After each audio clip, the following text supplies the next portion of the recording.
if you have missed out any favorite show of your any favorite RJs. No worry guys, you can go on your YouTube app and search for Radio Udan. Just subscribe our channel and hit the bell icon button for our more latest infotainment videos about the disabled community. Stay tuned and keep listening on Radio Udan, a flight of life. Happy listening!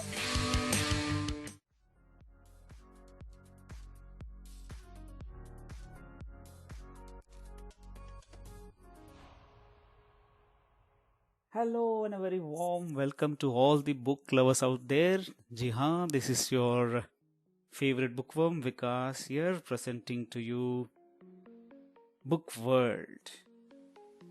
तो जी आज मैं फिर आ गया हूँ एक नई book लेके, और जैसे कि मैंने वादा किया था उसी तरह की बुक लेके आया हूँ, क्योंकि जो वादा किया है वो निभाना पड़ेगा। तो पिछले हफ्ते हम अलका जोशी की जो है ना आर्टिस्ट थी उसको ख़त्म कर चुके हैं। इस हफ्ते मैंने आपसे कहा था कि एक हॉरर नावल लेके आऊँगा, तो मैं हाजिर हूँ एक हॉरर नावल लेके, और मैं अपनी तरफ से पूरी कोशिश करूँगा कि आपको एंटरटेन करूँ, जितना हो सके उतना अच्छी तरह से प्रेजेंट करूँ, क्योंकि मैं अक्सर कहता आया हूँ कि मेरी हिंदी की नॉलेज तो अब जग जाहिर हो चुकी है, कितनी अच्छी है मेरी हिंदी हो तो just bear with me regarding that. बाकी मैं अपनी तरफ से आपको ये ट्राई करूँगा कि वो हॉरर का एक्सपीरियंस पूरा दूँ। तो इस हफ्ते की नॉवल क्या है ये जानने के लिए आपके मन में बहुत ही उत्सुकता रहेगी, क्योंकि बहुत सारा इंट्रोडक्शन, ये फ्रेंच डायलॉग से अब ख़त्म हो गया। So let us get into the novel. The name of this novel is The Woman in Black, Death of Angel. इसको लिखा है मार्टिन वेट्स ने। In this book was published in the year 2013. इसका प्रीक्वल एक novel था जिसे सूजन हिल ने लिखा था, वो उसका मूवी बना था। उसका जो सीक्वल है इससे the woman in black death of angel, जिसे सूजन हिल ने लिखा, उसे मार्टिन वेट्स ने लिखा है। So let us begin this novel. Okay, so let's start. The Woman in Black.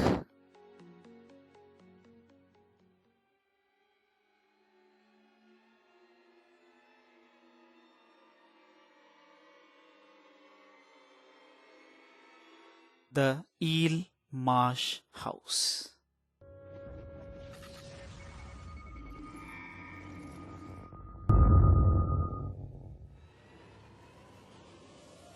जैसा कि उसका नाम है, द ईल मार्श हाउस, बिल्कुल उसी तरह था।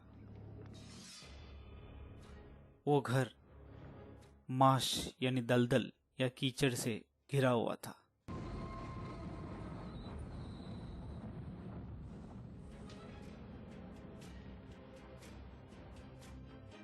और उस दलदल या कीचड़ में ईल यानी कि बा मछलियां झुंड में तैरती हुई नजर आ रही थी।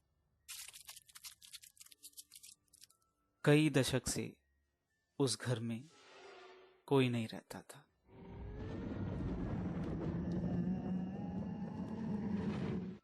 वो घर अकेला,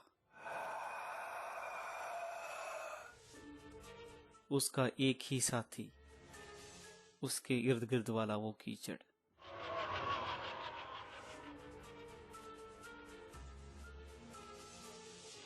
वो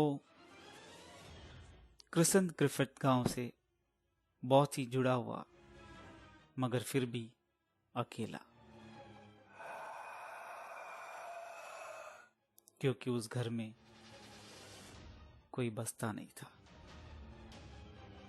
मगर आज उस घर में कुछ हलचल है।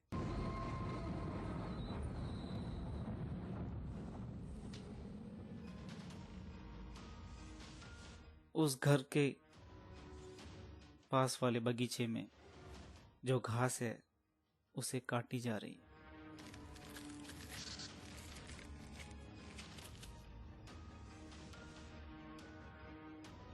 उसका जो ग्राउंड है गार्डन का, उसे फ्लैट किया जा रहा था।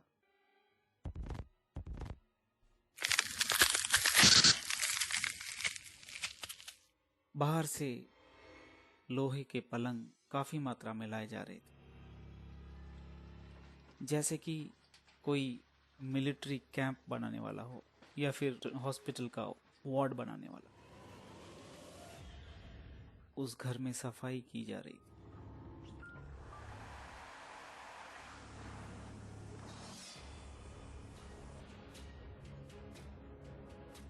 बरसों पुराना अकेला घर आज मानो उसको कोई साथी मिल गया था। बहुत दिनों से मृत अवस्था में पड़ा वो घर न जाने आज सांस नहीं ले। उसकी खिड़कियां दरवाजे खोल दिए गए और बस वो घर फिर से जीने लगा।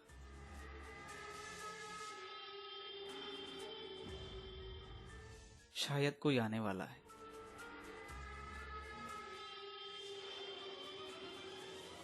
मगर कौन? एडवर्ड अपने घर में बोर हो चुका था, इसलिए वो सामने वाले एक खाली खंजर जैसे मकान में जाके खेलने लगा। उसके पास एक टॉय एरोप्लेन और थोड़ी सोल्जर्स। बस वो वर्ल्ड वॉर 2 का टाइम था और वो इन्हीं सोल्जर्स और एरोप्लेन से अपनी मनगढ़ंत एक वॉर क्रिएट कर रहा था। खुद ही एरोप्लेन से सोल्जर्स को शूट करता और फिर खुद ही उन्हीं सोल्जर्स से उस प्लेन को गिराता। उसकी माँ उसका घर पे इंतजार कर रही थी। अचानक उसे कुछ सुनाई दिया। उसने अपना खेल बंद करके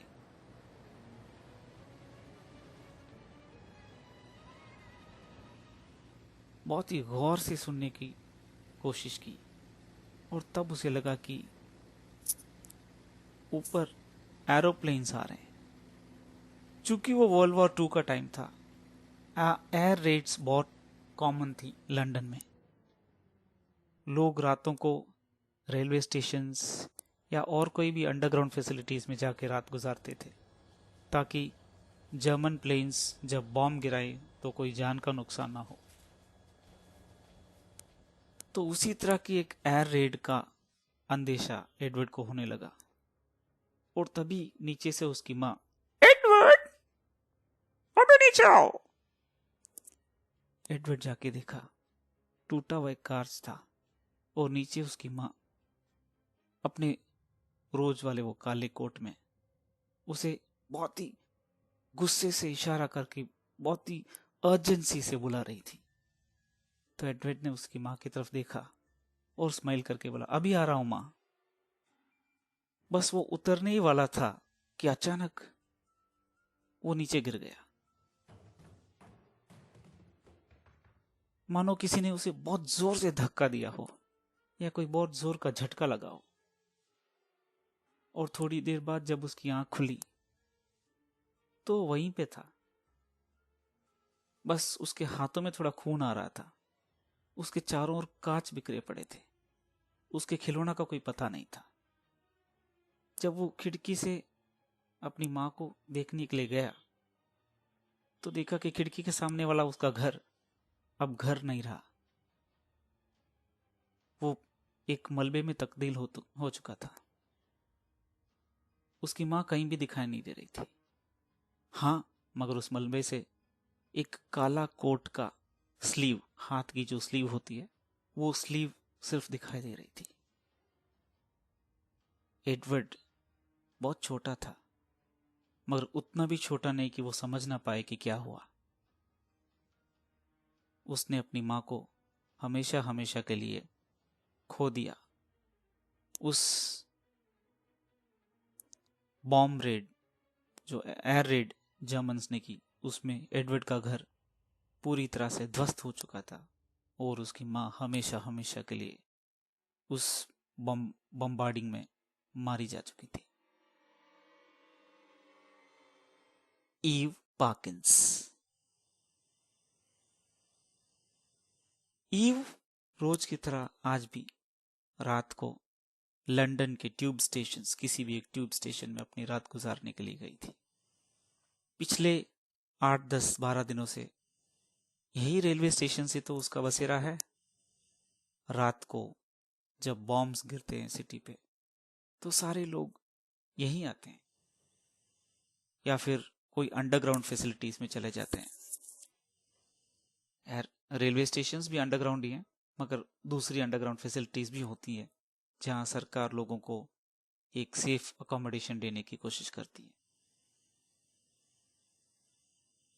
वो देख रही थी लोग बहुत रोते बिलखते, बहुत ही सहमे से एक दूसरे के पास लेटे हुए बातें करते हुए, अजनबी भी एक दूसरे के काफी करीब आके बात करते हुए, क्योंकि उन सबको एक चीज जोड़ रही थी, खौफ, मौत का खौफ।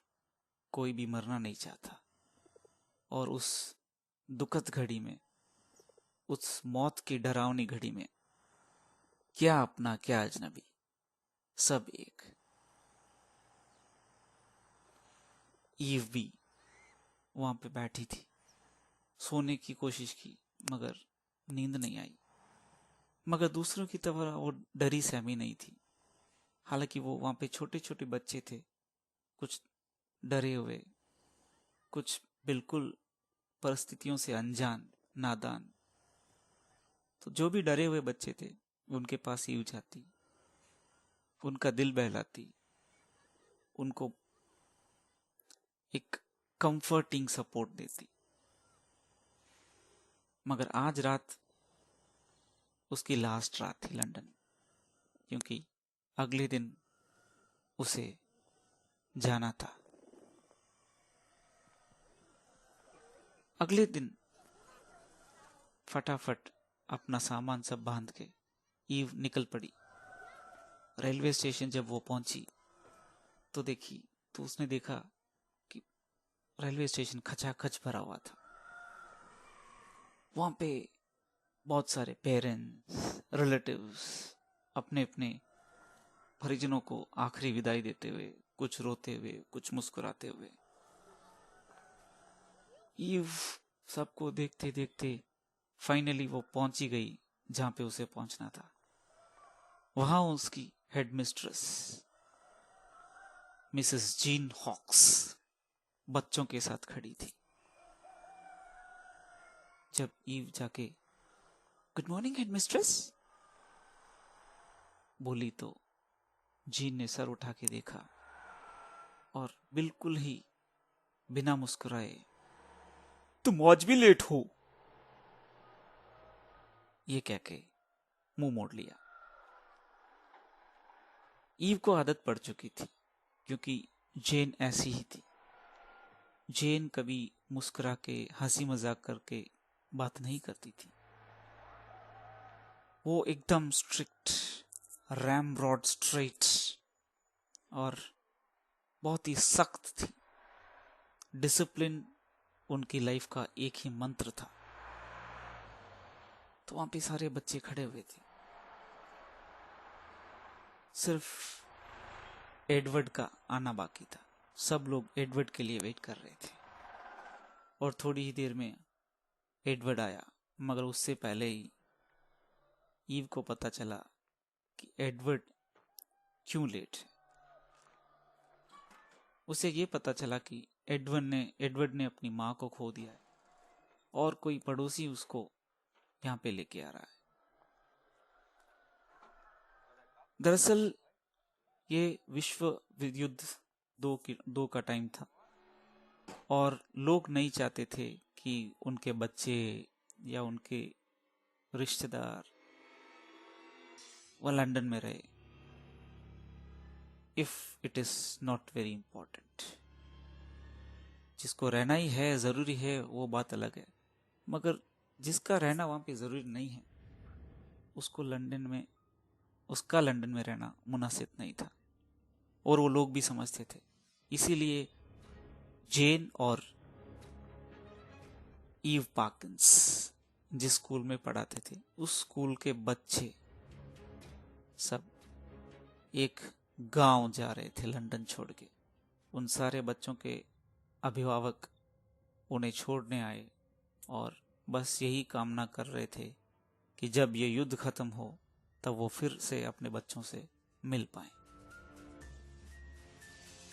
दोस्तों, रुकते हैं एक ब्रेक के लिए और ब्रेक के बाद हम कंटिन्यू करेंगे। कहीं मत जाइएगा। स्टे ट्यून टू रेडियो उड़ान, a flight of life.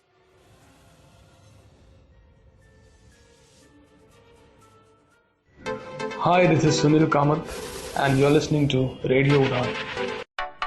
For more info, log on to www.radioudan.com. Download our app from Google Play Store and do not forget to follow us on social media platforms and subscribe to us on our YouTube channel, Radio Udan.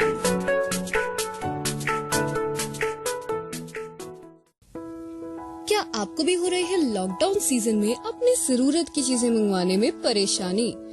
Never fear when सक्षम is here. जी हाँ, सक्षम का online store आपके लिए लाया है instant delivery. आपको करना कुछ नहीं है, बस जाना है सक्षम की वेबसाइट पर www.saktek.in www.saktek.in। वहाँ क्रिएट कीजिए अपना अकाउंट और ऑर्डर कीजिए अपने मनपसंद प्रोडक्ट्स। सक्षम इस बात का ख्याल रखेगा कि आपको मिले आपके प्रोडक्ट्स बिल्कुल सेफली। तो सोच कर रहे हैं, अभी ऑर्डर कीजिए।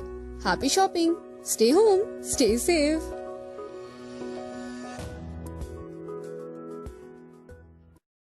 Welcome back. जैसे ही एडवर्ड आया, सब लोगों में एक हलचल सी, एक उत्सुकता, एक एक्साइटमेंट, क्योंकि हम सब जानते हैं बच्चे, उनके लिए ये सब एक बहुत ही एक्साइटिंग होता है। किसी को दुख हो या किसी का जन्मदिन हो या कुछ, तो जो भी इन चीजों को सहता है वो एक तरह का एक सेलिब्रिटी बन जाता है। हालांकि बच्चे ये नहीं चाहते कि किसी का कुछ बुरा हो, मगर किसी के साथ अगर बुरा होता है तो उनको समझ में नहीं आता कि वो उस फीलिंग को कैसे हैंडल कर रहा होगा। अगर ये उनके साथ होता तो वो क्या कर, तो जो अनुभव उन्होंने नहीं पाया है वो किसी बच्चे ने अगर पाया हो तो वो उसको एक सेलिब्रिटी की तरह, उसको एक अहमियत दे के वो ट्रीट करते हैं। कुछ वैसा ही हो रहा था एडवर्ड के साथ। सब लोग बहुत उत्सुक थे उससे बात करने के लिए, उसे देखने के लिए, मगर एडवर्ड अपना मुंह भी नहीं खोल रहा था। वो बस किसी को भी नहीं देख रहा था। आंखें बहुत खाली, चेहरे पे उदासी। जो पड़ोसी उसे छोड़ने आए, उन्होंने उसके हाथ में एक कैंडी का पैकेट दिया और बस चल पड़े।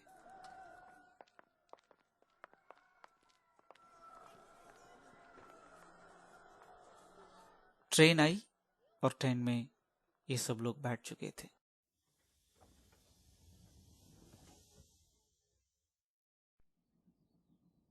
वहां पे लड़के और लड़कियां दोनों थे।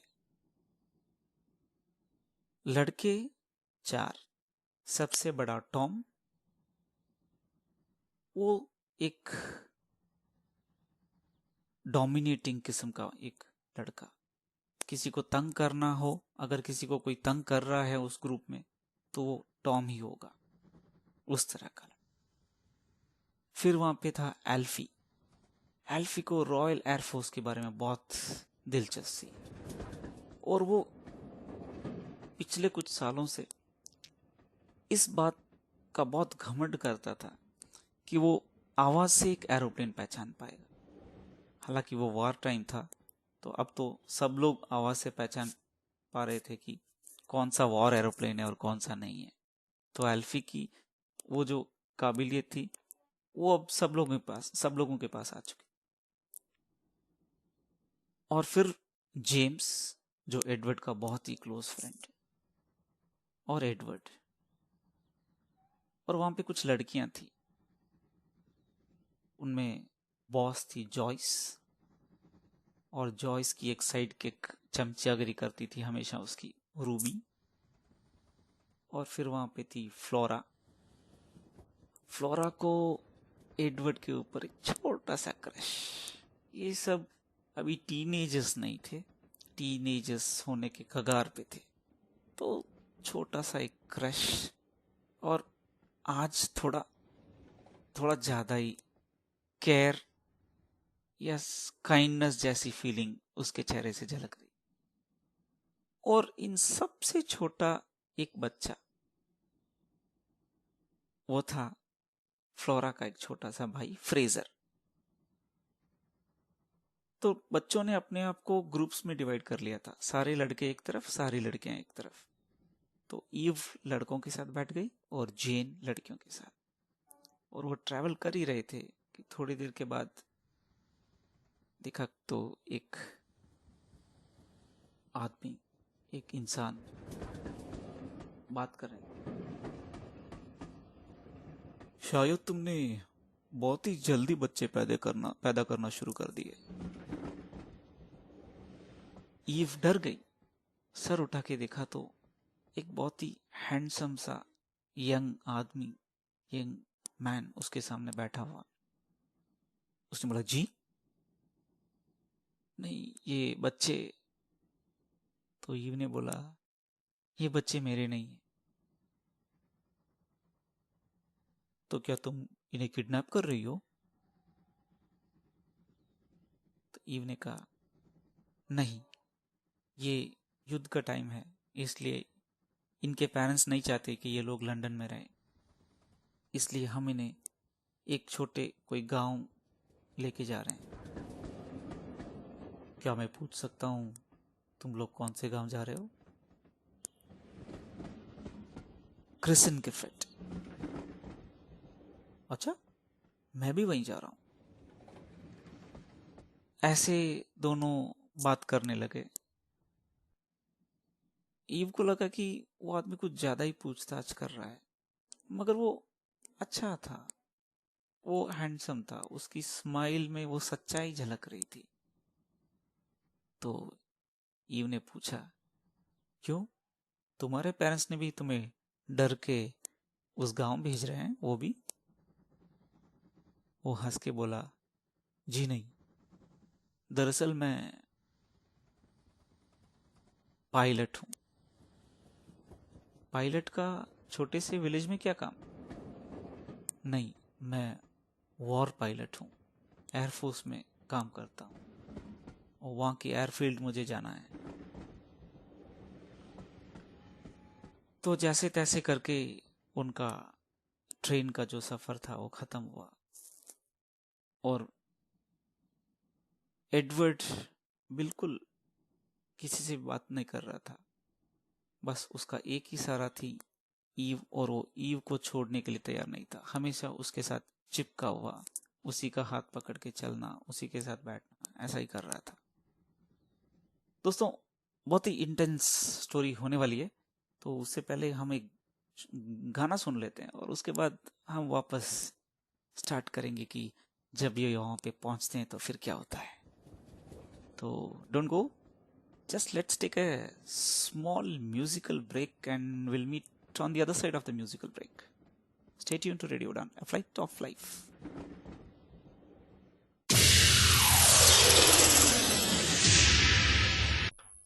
मेरा टावल कहां पर पड़ा हुआ है? महात्मा गांधी, जिन्हें हम राष्ट्रपिता के नाम से भी जानते हैं, यार तू 24 भारतीय घंटे राजनीतिक ब्रेल ही पढ़ता रहता है, कभी चिंतन को- कंप्यूटर पे भी पढ़ लिया कर, तभी तो तुम लोगों के नंबर नहीं आते। मैं तो भैया दोनों से पढ़ता हूँ, लेकिन ज्यादा मजा मुझे ब्रेल पढ़ने से ही आता है। हमको नहीं मजा मुझा आता ब्रेल से। यार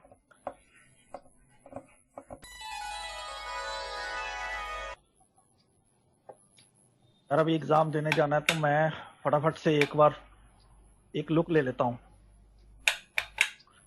शिट, ये कंप्यूटर क्यों नहीं चल रहा मेरा? ओ ये कंप्यूटर क्यों नहीं चल रहा? अबे कंप्यूटर कहाँ से चलेगा, लाइट चली गई है।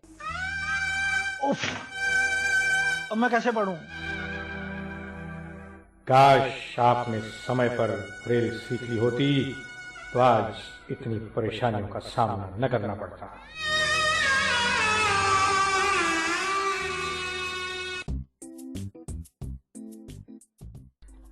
ब्रेल दृष्टिबाधितों के लिए उतनी ही महत्वपूर्ण और आवश्यक है जितनी कि टेक्नोलॉजी। ब्रेल इज अ की towards independent life for the blind. Radio उड़ान द्वारा जनहित में जारी।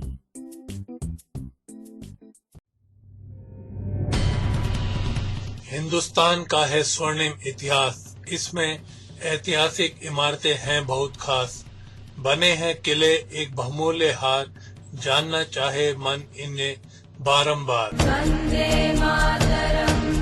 Come join Bhamri as he takes a tour of the famous forts of India in his show Bhartiya Kile every Wednesday at 2200 hours or 10 p.m. and every Thursday 1700 hours or 5 p.m. Only on Radio Udan, a flight of life, flight of life, flight of life, flight of life, flight of life. Welcome back. तो जब train वहां पे रुकी, Krishna Griffith इनको लेने के लिए वहां पे मौजूद थे doctor Jim Rhodes. Jim Rhodes एक बस लेके आए थे और सब लोग उस बस में बैठ के सवार होके जाने लगे। थोड़ी देर बाद वो लोग देखते जा रहे थे। बहुत अंधेरा हो चुका था। चूंकि एयर रेड्स होती हैं रात को, तो जिम रोड्स ने बस की बत्तियां भी नहीं जलाई थी।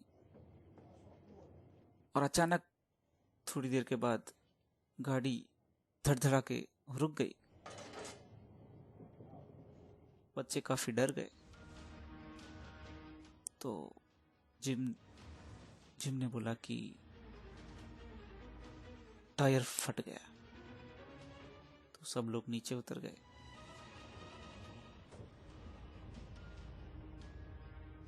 और जेन हॉक्स वो जिम को हेल्प करने के लिए पीछे टायर लगाने के लिए चली गई एडवर्ड को लेके। बाकी बच्चे एक ग्रुप में खड़े थे। जो जगह थी वो कहने के लिए तो क्रिसन ग्रिफिथ गांव था, मगर वहां पे कोई इंसान नहीं। बहुत ही सुनसान।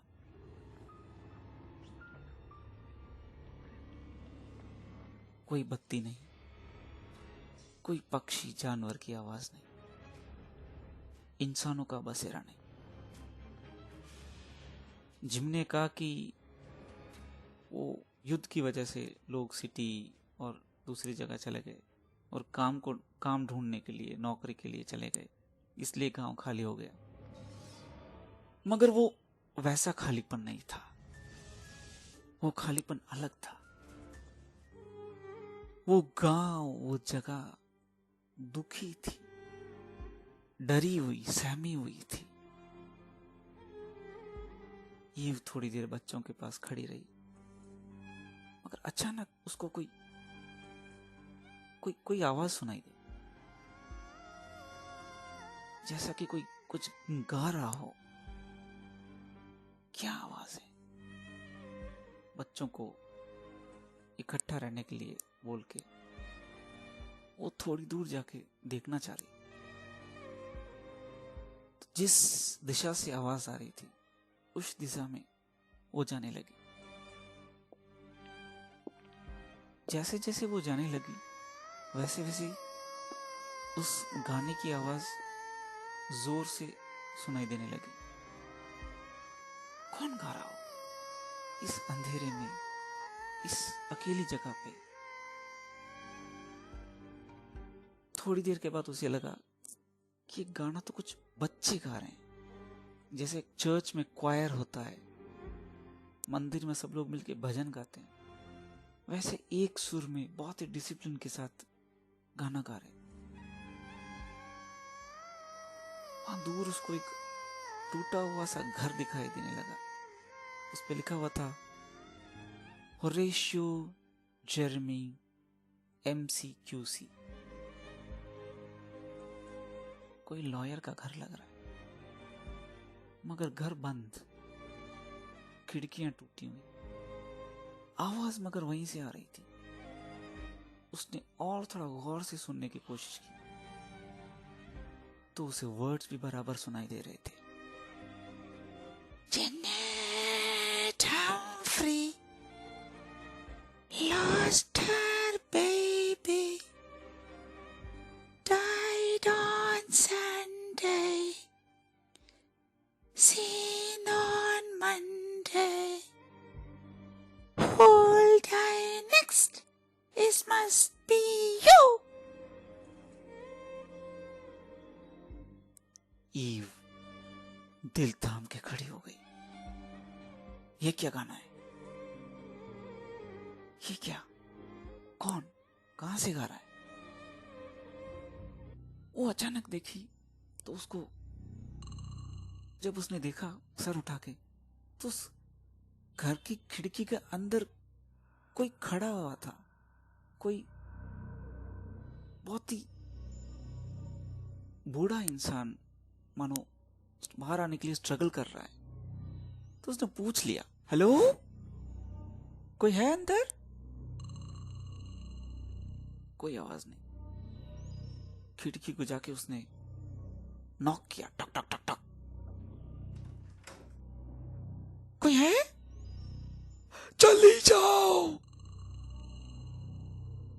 मैं कहता हूं चले जाओ। सॉरी सॉरी, क्या मैंने आपको डिस्टर्ब किया? चले जाओ, तुम भी उसी तरह हो, उसी की तरह हो, चले जाओ। उसने देखा वो आदमी बहुत बूढ़ा था। जब उसने उसकी आंखों को देखा तो आंखें बहुत ही सफेद कलर की, बिना फोकस की थी। तो यू को समझ आया कि वो आदमी देख नहीं पा, वो एक अंधा बूढ़ा आदमी था। मगर वो क्या बोल रहा था? Sorry, I am really sorry, आप गुस्सा मत होइए। आपका नाम क्या है?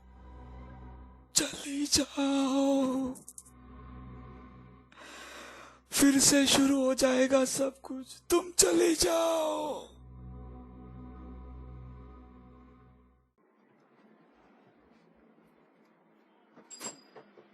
फिर क्या हुआ कुछ पता नहीं। जब ईव ने अपने होश संभाले तो वो बस के बिल्कुल पास आके बच्चों के साथ खड़ी थी। उसका दिल बहुत जोर से धड़क रहा था।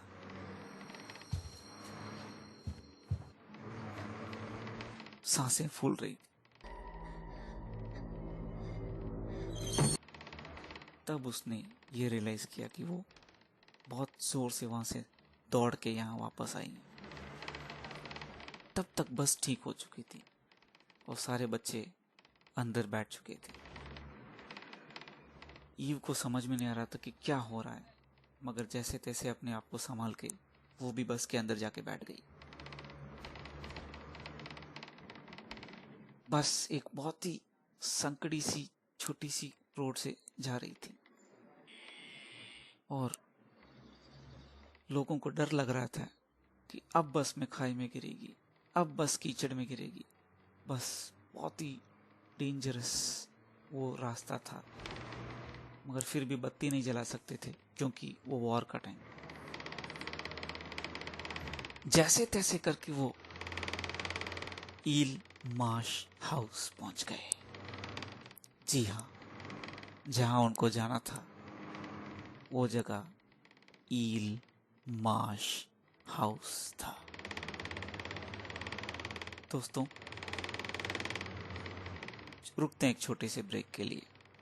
ब्रेक के उस पार हम देखेंगे कि जब ये ईल मार्श हाउस के अंदर जाते हैं और वहाँ पे क्या क्या महसूस करते हैं। Stay tuned to Radio Udan, a flight of life. Saksham, with the support of the JCB Prize, converted Sameer Basu's Chosen Spirits into accessible EPUB 3.0 format, one of the shortlisted book of the JCB Prize 2020. The novel challenges the genre of dystopic novels with a story that has a silver lining. A cautionary tale of a dystopian future, Chosen Spirits follows Joey, a reality controller, image builder. The jury says this smartly written novel takes us into the complicated lives of its techno-social characters, departing from dystopian tales by not showing us a completely bleak future.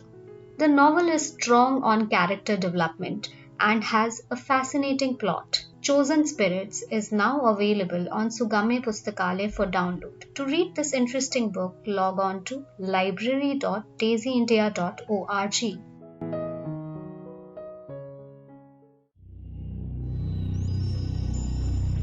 Welcome back.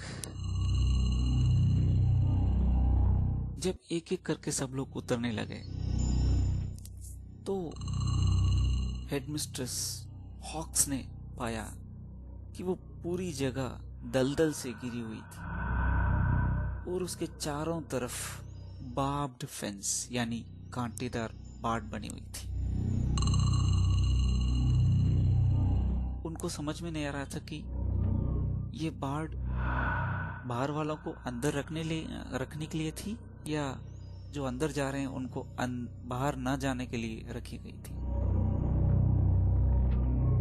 और अंदर जब उन्होंने जाके देखा तो वो बहुत ही एक पुराना सा घर था। बहुत सारे क्रैक्स थे दीवार में, यहाँ वहां बिजली के तार लटक रहे थे। कुछ एक दो बिजली के लट्टुओं से जो रोशनी आ रही थी वो भी काफी कम थी। पर्याप्त रोशनी भी उस घर में नहीं थी। तो हॉक को बहुत गुस्सा आया और उन्होंने जिम रोड्स को खरी खोटी सुनाई। जिम रोड्स ने बस यही कहा कि मैं क्या कर सकता हूँ मैडम, बस यही घर अवेलेबल है और मुझे आपको यहीं पे ठहराने के लिए कहा गया है। फिर उन्होंने एक रूम दिखाया नीचे, लंबा सा बड़ा रूम। ये बच्चों का डॉर्मेट्री है मैडम। उन्होंने अंदर झांक के देखा तो वहां पे बहुत सारे लोहे के पलंग और एक एक पलंग पे एक गद्दा, मानो वो कोई हॉस्पिटल का इन्फर्मरी हो या कोई मिलिट्री कैंप। फिर जीन ने कमांड संभाली और जीन ने ईव से कहा कि ईव, तुम मिस्टर रोड्स के साथ जाके घर का मुआयना करो, मैं बच्चों को सेटल करती हूँ उनके बेड्स में। बच्चों को पूरा अनपैक करने का जिम्मा हॉक्स ने उठाया और ईव डॉक्टर जिम रोड्स के साथ घर का मुआयना करने गई। ईव ने पूछा कि बाकी के सारे बच्चे कहाँ हैं? बाकी के कौन से बच्चे मैडम? नहीं, हमें कहा गया था कि वहाँ पे दूसरी स्कूल से भी बच्चे आएंगे। हाँ, वो अगले हफ्ते आएंगे शायद। आप लोग सबसे पहले आए हैं तो अच्छा ही है मैडम, सबसे अच्छे वाले बेड्स आप लोग ले सकते हैं। ईव को उस अच्छे वाले बेड्स लेने में कोई दिलचस्पी नहीं थी। किचन, डाइनिंग एरिया सब कुछ देखने के बाद वो दोनों ऊपर जाने लगे। वहां पे काफी सारे रूम थे और डॉक्टर रोड्स ने कहा कि सिर्फ दो रूम्स खुले हैं, एक ईव के लिए और एक जेन हॉक्स के लिए। बाकी रूम्स जब बाकी स्कूल के स्टाफ आएंगे तब खोल दिया जाएगा। तो ईव जाते ही एक रूम को उसने खोला। वहां पे देखा तो वो एक नर्सरी यानी बच्चों का रूम था, बहुत ही पुराना। उस रूम में वापस उसको कुछ अजीब ही एहसास होने लगा, कुछ दुखी सा, कुछ डरावना सा, अजीब सा कुछ महसूस होने लगा। तो उसने कहा कि डॉक्टर रोड्स, ये रूम इतना ठंडा क्यों है? नहीं मैडम, वो क्या है कि हीटिंग फैसिलिटी सिर्फ नीचे वाले कमरे के लिए ही अवेलेबल है। अभी हमें कुछ हीटर्स लाके फिक्स करने पड़ेंगे मैडम।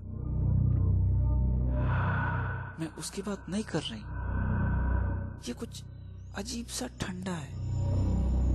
बाहर के दूसरे रूम से इसका टेम्परेचर कुछ ज्यादा ही कम है।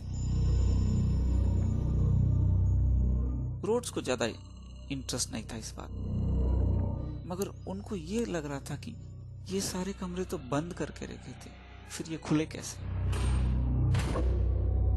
पता नहीं मैडम, और ये सब कमरे मैंने बंद किए थे, शायद भूल गया रहूंगा। ठीक है, आप चलिए, मैं आपको आपका कमरा दिखाता हूँ। तुरंत जैसे ही ईव बाहर निकली, मगर उसकी परछाई वहीं पे खड़ी थी,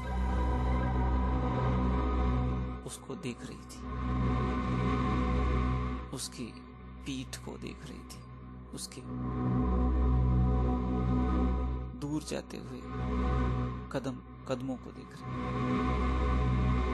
रोड्स ने दरवाजा बंद किया और ईव को उसका खुद का कमरा दिखाया।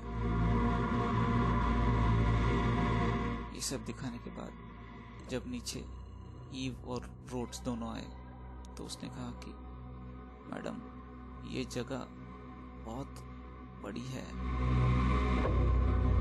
इसको पावर करने के लिए एक जनरेटर है, वो आउट हाउस में घर से बाहर है। ये कह के उसने वो जनरेटर रूम भी दिखाया। बच्चों का थोड़ा ख्याल रखिए मैडम, क्योंकि बहुत बड़ी जगह है। बच्चे, आप समझ रहे ना, हो भी सकते हैं। हाँ, हम ध्यान रखें। आप श्योर है ना मैडम? और कोई प्रॉब्लम तो नहीं है ना?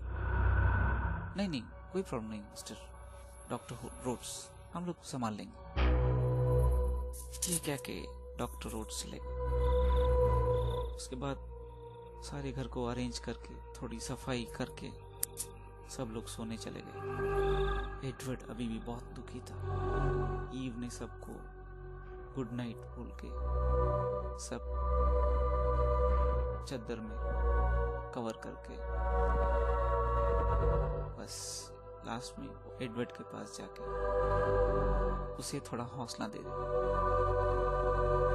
एडवर्ड लिख के कुछ मैसेजेस दे रहा था, कुछ खास नहीं, नॉर्मल कॉन्वर्सेशन, मगर वो अभी भी एक शब्द भी नहीं बोला जब से उसकी माँ गुजरी तब से। और फिर मिसेस हॉक्स, जो कि बहुत स्ट्रिक्ट हैं, उन्होंने कहा ठीक है एडवर्ड, अब कल बात कर, ये बोल के चलो ईव, सबको गुड नाइट बोल के सोने चलते हैं। उन्होंने उस रूम की बत्ती बुझा दी और पूरे कमरे को अंधेरे में डुबो दिया। ईव सोना चाह रही थी, मगर उसे नींद नहीं। फिर जैसे तैसे करके वो सोई। अचानक उसे लगा कुछ आवाजें आ रही, कोई जोर जोर से चिल्ला रहा। फिर वो अपनी दूसरी ओर मुड़ी और अचानक उसने ये पाया कि वो एक अलग ही रूम था, वो अपना खुद का रूम ही नहीं था। उस रूम के दरवाजे की उस तरफ से, दूसरी तरफ से कोई जोर जोर से चिल्ला रहा था, चीख रहा था। शायद वो कोई औरत की आवाज थी। ईव को समझ में नहीं आता ये क्या हो रहा है। उसने दरवाजा खोला और देखा तो वहां पे एक हॉस्पिटल का बेड था। बहुत सारे डॉक्टर्स, नर्सेस खड़े थे और टेबल पे कोई चीख रहा था। थोड़ा नजदीक जाके देखी, ईव ने देखा तो वो एक हॉस्पिटल का टेबल था। वहां पे एक औरत एक बच्चे को जन्म दे रही थी। और थोड़ी देर के बाद सब कुछ शांत। वो औरत बहुत ही थक चुकी थी, उसकी पूरी ताकत खत्म हो चुकी। और ईव को लगा अचानक वो चुप क्यों हो गई। तभी उसके पास से एक नर्स एक चद्दर में एक छोटे से बंडल को लेके वहां से फटाफट निकल रही थी।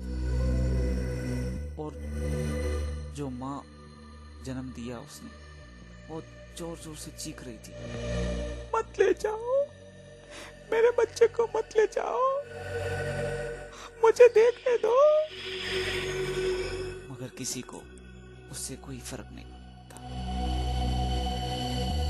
जैसे जैसे वो नर्स दूर जा रही थी, उस माँ की चीखें और बढ़ रही।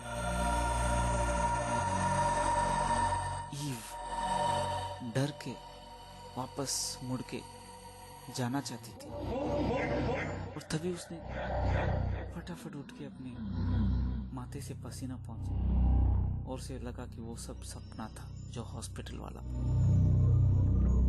मगर फिर तो नींद आने का सवाल ही नहीं था। वो घर बहुत शांत था, सिर्फ पीछे समुद्र की लहरें सुनाई दे रही थी। फिर से बहुत ठंड लग रही थी यू को, और एकदम शांत घर में कुछ अजीब सी एक आवाज। क्या आवाज उसे समझ में नहीं आ रहा, मगर कुछ आवाज। Crack crack crack crack crack crack. क्या हो सकती है? क्या कोई ऊपर नीचे चल रहा है? ये लकड़ियों के स्टेप्स, सीढ़ियां हैं, बहुत वीक है। क्या उनकी आवाज है ये? मगर कौन चलेगा इस रात को? बच्चे सब सो चुके हैं, जेन भी सो चुकी है, तो ये आवाज कैसी? Crack crack crack crack. बस ईव से अब रहा नहीं गया। वो नीचे गई, तब उसे याद आया कि उसने वो जनरेटर का स्विच तो बंद ही नहीं किया रात को, शायद उसी की आवाज है। फटाफट घर का दरवाजा खोला उसने, आउट हाउस में पहुंची और जनरेटर का स्विच बंद किया। वो स्विच बंद करने के लिए झुकी और झुक के उठी। जैसे ही जनरेटर बंद हुआ, उसे न जाने क्यों ऐसा लगा कि कोई उसे फॉलो कर रहा है या देख रहा है। उसे लगा शायद कोई बच्चा उसके पीछे पीछे आ गया हो और मस्ती कर रहा हो, मगर कोई नहीं था। ईव वहां से निकल के वापस घर के अंदर जाने के लिए चली रही थी कि उसने देखा थोड़ी दूर एक औरत खड़ी, काले कपड़े पहने हुए। उसका चेहरा एकदम सफेद, जैसे उसकी हड्डियों को पूरा साफ करके चमड़ी निकाल दी हो, मांस निकाल दी, जैसे पूरा ब्लीच कर दिया, एकदम सफेद। और आंखें तो मानो जहर उगल रही थी। ईव ने देखा और वो सन्न रह गई, मगर फिर उसको लगा कि शायद उसकी आंखें कोई खेल खेल रही हैं उसके साथ, क्योंकि वो चेहरा या वो परछाई या वो औरत जो भी है वो वहां पे नहीं थी। तो ईव घर के अंदर जाके वापस सोने की कोशिश की। फिर से क्रेक क्रैक क्रेक क्रैक। दोस्तों, हम एक छोटे से म्यूजिकल ब्रेक के लिए रुक रहे हैं, कहीं मत जाइए, क्योंकि म्यूजिक के बाद क्या हुआ ये जानना भी जरूरी है। Stay tuned to Radio Udan, a flight of life. वापस ईव अपने बेडरूम से निकल के बच्चों के रूम में पहले उसने जीन के रूम में जाने के लिए बहुत कोशिश की, मगर वो रूम लॉक था। मगर जीन की थोड़ी सी खराटेदार नींद उसको सुनाई दे रही थी, तो उसे लगा शायद बच्चे कोई जाके कहीं खेल रहे हैं। बच्चों के रूम में जाके देखा, 1 2 4 6 सब लोग बराबर थे। तो फिर कौन? क्या आवाज है? किचन के पास एक छोटा सा दरवाजा था, आवाज वहीं से आ रही। अपने हाथ में एक मोमबत्ती लिए ईव उस आवाज की ओर जा रही थी। जब वो दरवाजा खोला तो देखा कि वहां से नीचे एक तहखाना जा रहा था।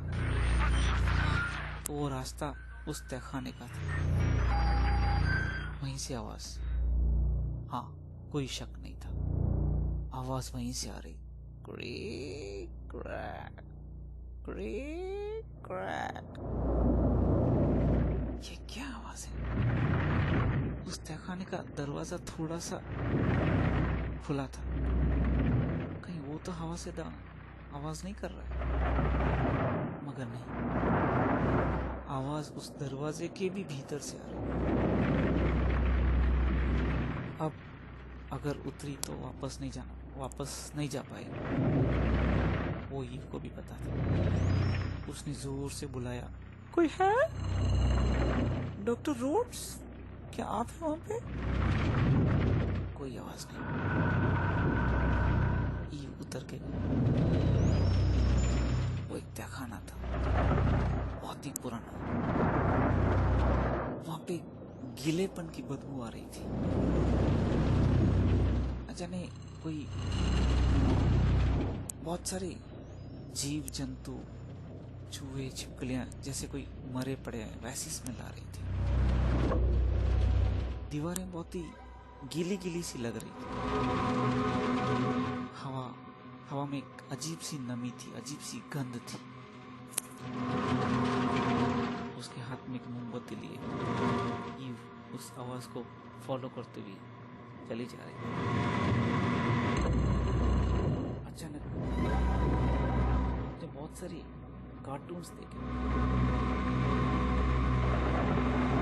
उन कार्टून्स में बहुत सारे खिलौने टूटे, उनकी कपड़े मैले, मगर वो टूटे भी नॉर्मल से टूटे, किसी की आंखें नहीं, किसी के हाथ नहीं।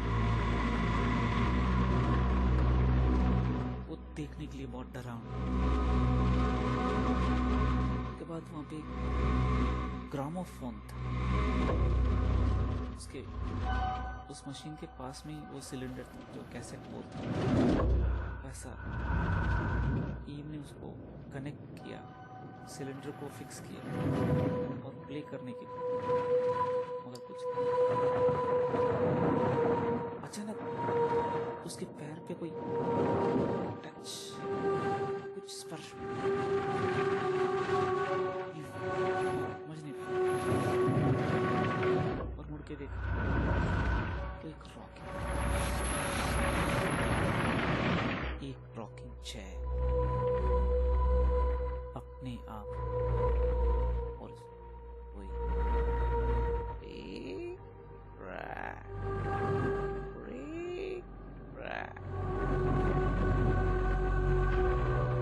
ये देख के ईव की हाथों की मोमबत्ती नीचे और वो खुद अपना बैलेंस होके नीचे गिर गई, जैसे तैसे और अंधेरे में गिरते फिसलते जितनी हो सके उतनी तेजी से वो भाग अपने कमरे में जाके सो। अपना चादर अगले दिन सुबह तक अपने चेहरे से हटाया। उसका डर कितना था, उसकी मानसिकता पे कितना असर हो रहा था। उसका अंदाजा तो सिर्फ ईव को ही था। दोस्तों, आज का एपिसोड हम यहीं पे ख़त्म करते हैं। मुझे पूरी उम्मीद है कि आपको ये कहानी पसंद आ रही होगी। आपके फीडबैक और कमेंट्स मुझे 9840478204, आई रिपीट 9840478404, इस नंबर पे कॉल, व्हाट्सएप मैसेज कुछ भी कर सकते हैं। या फिर अगर आप मुझे ईमेल लिखना चाहें तो vikas.munot@yahoo.com पे आप मुझे ईमेल कर सकते हैं। अगर आपको किसी बुक को पढ़ने की इच्छा हो तो वो भी आप बेझिझक मुझे बता सकते हैं। जितनी कोशिश होगी, जितना हो सकेगा, मैं पूरी कोशिश करूँगा कि आपके लिए उस बुक को लेके आऊँ। तो मिलते हैं अगले हफ्ते। तब तक के लिए स्टे ट्यून टू रेडियो उड़ान, a flight of life. Bye bye.